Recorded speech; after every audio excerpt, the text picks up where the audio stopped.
veteran and political activist Jeremy Mackenzie, known as the Raging Dissident, was just notified that he can no longer do banking in Canada. As part of ending the relationship as of today, you're not to visit any of the Scotiabank branches or bank premises in person without first getting written consent in advance from the bank, from management. So I'm banned from the bank. But it doesn't matter if you are a political activist or an obedient sheep, because the banks are planning on taking all of your money to pay off their debts. I mean, it's a little bit conflicted, right? I mean, it's important that people understand they can be bailed in, but you don't want a huge run on the institution. But they're going to be. The FDIC currently has less than $200 billion in assets to insure over $9 trillion. That's just 1.3%. They know that a system collapse is coming, and they are already planning for bail-ins. As trust begins to fail, the people will begin to withdraw their funds, which will only guarantee a banking collapse. This is known as a bank run. In 2012, the International Monetary Fund, known for their reputation of coercion, violence, and extortion, published staff discussion notes entitled From Bailout to Bail-In: Mandatory Debt Restructuring of Systemic Financial Institutions. After the 2008 crisis, the world learned what a bailout is: trillions of taxpayer dollars printed out of thin air to pay off the bankers' bad habits. It was hugely unpopular, but pales in comparison to a bail-in.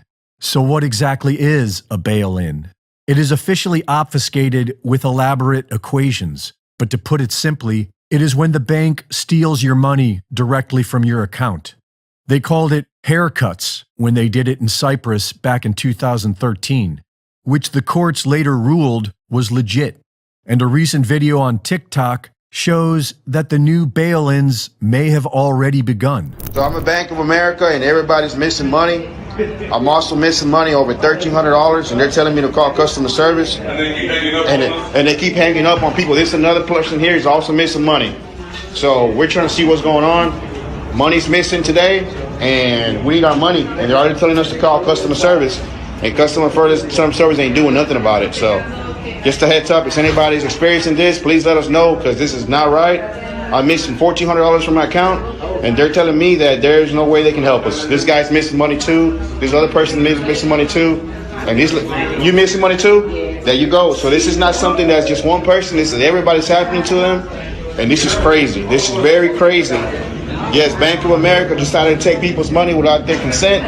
And we're asking what's going on, and they're giving us a runaround. Everybody for the same thing, man. Same thing. Politically, the tide is turning, and people all over the world are now rejecting the New World Order. The Central Bank of Nigeria launched their CBDC a little over a year ago, but the people rejected it. So early this year, the Nigerian banks emptied the ATM machines and closed their doors. This resulted in angry protests. The people attacked ATMs and blocked roads in multiple cities. The Bank of Lebanon has crashed. The Lebanese pound has fallen to an all-time low of 80,000 against the US dollar. The people have taken to the streets. Banks have been set on fire.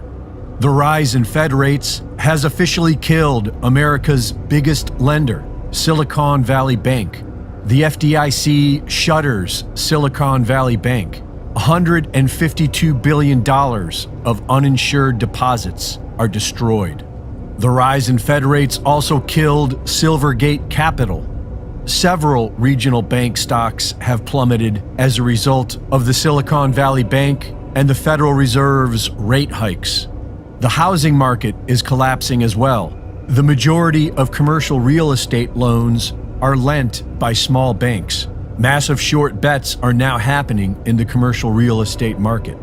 The Federal Reserve Bank is taking down the housing market along with all regional banks, leaving only its vassals who will be distributing CBDCs as a solution. The financial experts are now recommending that people have food, gold and silver, and cash in their SVB possession. and FTX, for that matter, are just two of several major players in the financial industry that have gone under in recent months. Are you noticing any of this? The old systems of trust and of ownership will have to adapt radically.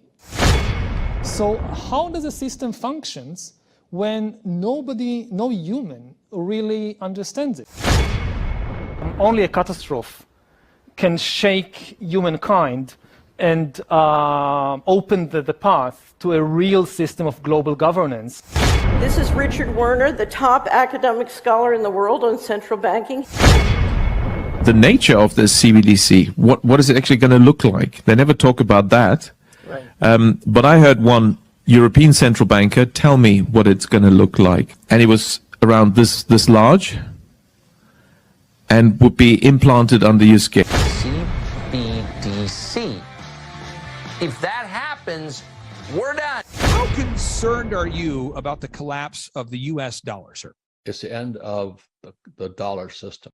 And the central bank digital currency is already a global system. So it's already in effect, so to speak. The Chinese use it. They use this, their yuan system.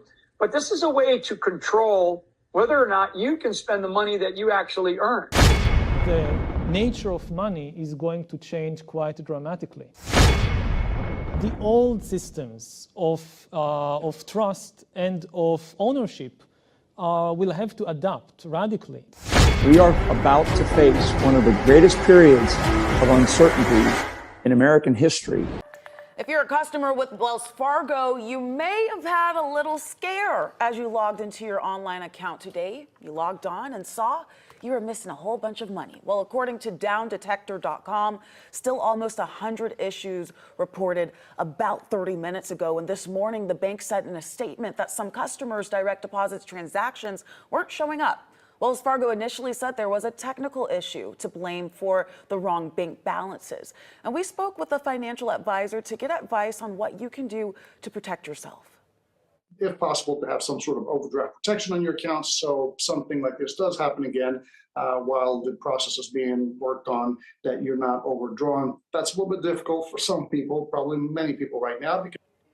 Yeah, a really big headache there. USA Today is reporting that Wells Fargo reps say the problem will be shored up by Saturday and they'll refund fees incurred by this problem.